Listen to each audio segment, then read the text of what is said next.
Hi, I'm Suresh D'Souza from Diksha Design Studio. I am the Director of Design, and today I'm here to tell you 7 secrets of a successful project and things that your interior designer would never have told you. And these are imperative to the project, can work wonders for you. It's absolutely important to know these facts because it's going to save you a lot of time, money, and lot of headaches that you're going to go through if you didn't know these things. Let's address the subject 1, and that is selecting your designer. What makes a good selection of a good designer that fits your picture right? First and foremost, do you feel his or her design sense appeals to your project? Second, and the most important, I would say, is the experience he or she has in terms of previous projects that they've done. Because through that, you're going to know how good a successful project they have executed in the past. Third, which is I think the most important of all, references from their clients to tell you what their experience has been.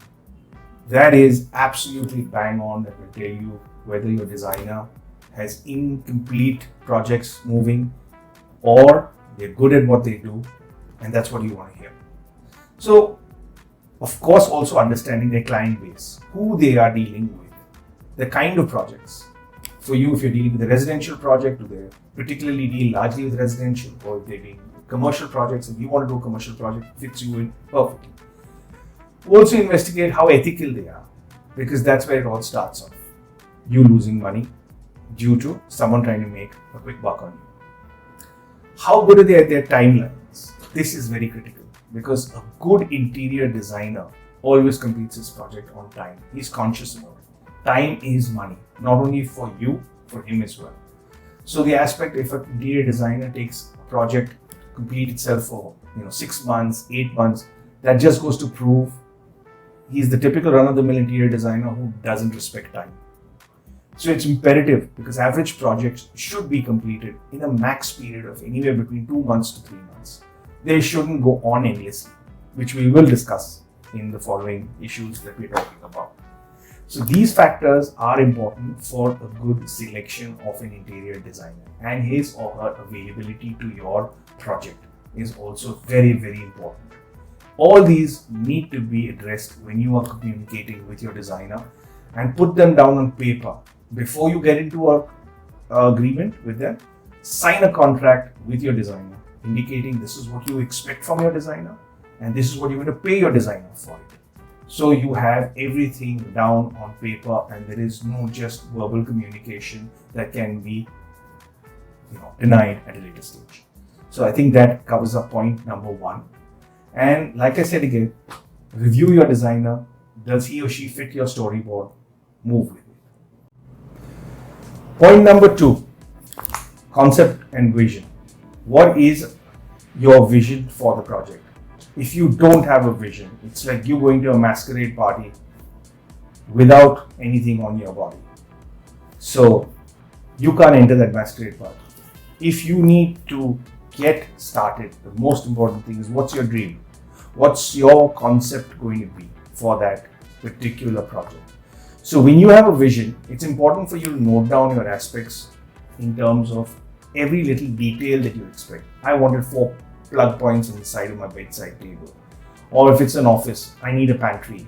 And I need this in my pantry.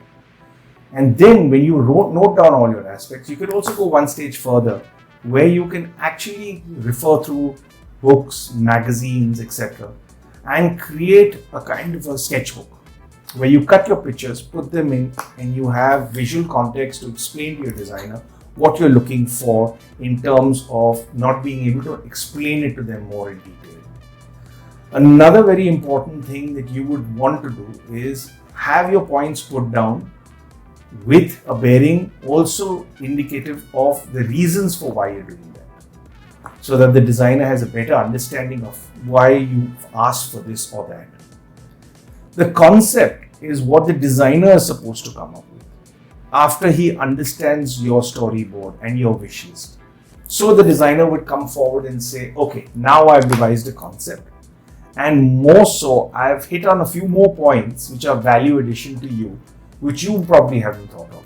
Because it's my duty as a designer to come forward to you with a certain amount of surprises in my box that tells you that I'm about to change your lifestyle, I'm about to change your work culture, and for the better through this process of a concept.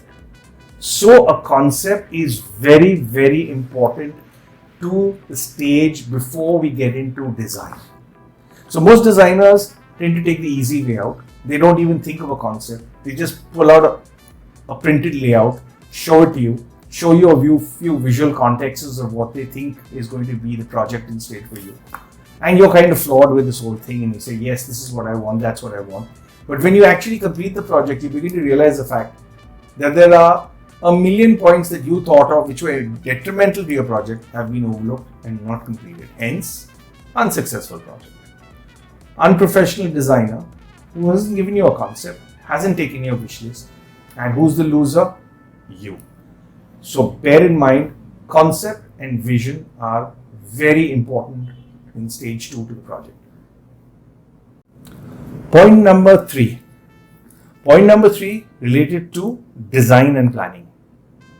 This is the most important part of the project. Once you have considered that your concept and your vision has been taken care by the designer gets back to his drawing board and starts creating drawings, keeping in mind all the aspects that you have told him in or her with regards to what has to fit in where, what do you expect to come. Those drawings have to be completely finished before you can even think of starting the project. Most people tend to be in a hurry. They overlook these aspects. The designers are not capable of completing all detailed drawings. Tell you a ballpark cost, start with the project, and then you run into trouble saying this is not what I wanted, or that's not what I'm going to pay for, or this is not what I expected the outcome to be. So a detailed drawing is when you are required to sign off on a detailed drawing. You should be convinced that this is what you're looking for. This detail fits into what you asked for, and then both you guys sign off on that drawing saying this is what we will proceed with. Once a detailed drawing is done and you've signed off, you should try never to make changes, because when you make changes, you're increasing your cost, you're delaying the time process, and you're giving the designer an opportunity to put the blame onto you. So the first thing is you've got to be as professional as you expect the designer to be as professional too. Let's be fair on that. So when it comes down to design elements, finalize your design, and only after you finalized each and every element of your design do you get into the stage of selection of materials, budgeting. All of that will take shape next. That also has to be done before the project starts. So typically, finalize your designs, move on to the next stage of material selections. That will create an issue on your budgeting. Point number 4. This is an important point. It's material selections. Most people put their hands up and say, I really don't know about materials. Believe me, there's no rocket science to it. This is where you need to take an initiative into going into the market, seeing and educating yourself on materials that you intend to use on a broad-based perspective, whether it's a tile, whether it's a paneling material, whether it's a veneer, whether it's a sink for your basin or a faucet or even a light fitting. I think these are things that you need to get involved in. Until you are not involved, you will never know what's available to you in the market, and you will be dumped with materials that the designer thinks is good for you and not what you think is good for yourself. So materials also have another aspect of not only making the project look good and making you comfortable in your own zone, but also has a bearing on the cost of the project. To highlight this a little more, there are huge discounts available when you select materials. Most designers won't tell you this. Like, for example, when you go to purchase switches, they could be 40%. Now that is huge. The designer would probably offer you 5% on the discount if he chooses to. Or he might turn around and tell you this is the MRP. You don't realize that you can bring your project cost down by possibly 10% if you procure the materials yourself. So until you don't educate yourself, you're not going to be educated by a designer who doesn't wish to educate you on this. And that's one of the reasons why we are telling you all these aspects. So you get smarter on your projects and you save money. In any case, if it is a turnkey project, you have to have a price to everything in your bill of quantities. And that's what the designer has to tell you.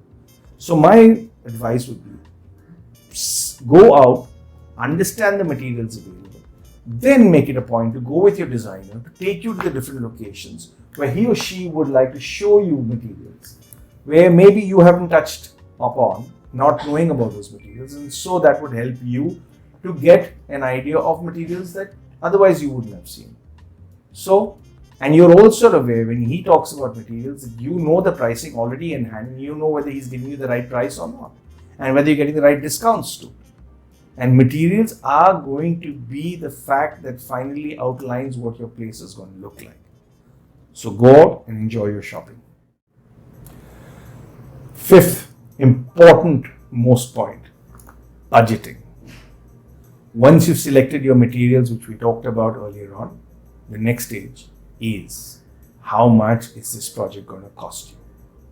So by and large, the project is divided into three aspects: your consultant's fees and the cost of the project, which is further divided into two aspects. One is the labor component and second is the material component. That's why it's three. So you have the consultant's costs, you have the labor costs from your contractors, and your vendor's material costs. So typically, if you broke that up, you would be able to understand exactly how much you're being charged for a particular item. Budget is very, very determined on the fact of your material selections, like I said earlier. It is also on the square footage area of how much you've asked for. If I am selecting a whole wall to be paneled, then obviously the cost for that is going to increase. If I'm just doing an accent wall and a small segment, it's going to be less. So it also depends on how much you have set aside for this project and making sure what is important to you. Where is the money needed to be spent most importantly? For example, just to create an impact, if you're going to spend 1/10 of your budget on that impact wall, it doesn't really make sense because you're going to compromise on spaces like maybe your storage, maybe utility and other things. So that is the line between practicality and impracticality. Your budget, you need to tender out your documents. If you do not get a representative cost analysis done with maybe another contractor, how will you know the right price for the right product? If you just trust your designer blankly or your contractor blankly, you could be taken for a ride. So it boils down to you. Go into the market, ask friends and others who have contractors of similar type, who can guide you and tell you what the pricing is. And by and large, when you're understanding your costings, go for the largest value products. That will know and put you in the right perspective as to where your major money is being used. Also, tell the designer, there are times you might select a material that is very expensive, but can be toned down in price by using a substitute material, and you won't be able to tell the difference. So those opportunities are also available, which the designers don't tell you about because they get high commissions from the back door because the supplier offers it to them directly instead of offering it to you. That is where you should be aware of when you go out shopping to get the right budget on your product and your project as well. Sixth point, it's all about site management. Site management is what we call as project management consultancy. There are three fundamental truths to this. It's managing your cost, managing your time, and managing your quality. This is how a successful project is managed. Point number 7, and that is one of the most important points, a proper handover to a completed site. Bear in mind, you will need to draw up a snag list which will cover up all the little nitty-gritty points that have not been addressed and taken for granted, because once the contractor and the architect are out of sight, they are never going to come back to site to mend those points. So you need to make sure that you hold up some money, make sure that they come back to attend to those points, and until the snag list is not completed, they are not paid.